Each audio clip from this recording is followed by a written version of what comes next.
কাতারের আমির Sheikh Tamim বিন হামাদের উদ্দেশ্যে নিজের ভেরিফাইড ফেসবুক পেজে একটি স্ট্যাটাস দিয়েছেন বিএনপির ভারপ্রাপ্ত চেয়ারম্যান তারেক রহমান। বুধবার রাত 1:22 ওই স্ট্যাটাস দেন তিনি।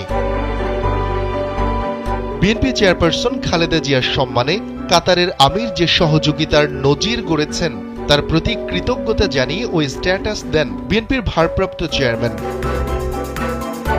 বর্তমানে লন্ডনে চিকিৎসা নিচ্ছেন খালেদা জিয়া। তার লন্ডন যাত্রায় এয়ার অ্যাম্বুলেন্স ও প্রয়োজনীয় সহযোগিতা পাঠিয়েছিলেন কাতারের আমির শেখ তামিম বিন হামাদ। বিষয়টির জন্য গভীরভাবে কৃতজ্ঞতা জানান বিএনপির ভারপ্রাপ্ত চেয়ারম্যান তারেক রহমান।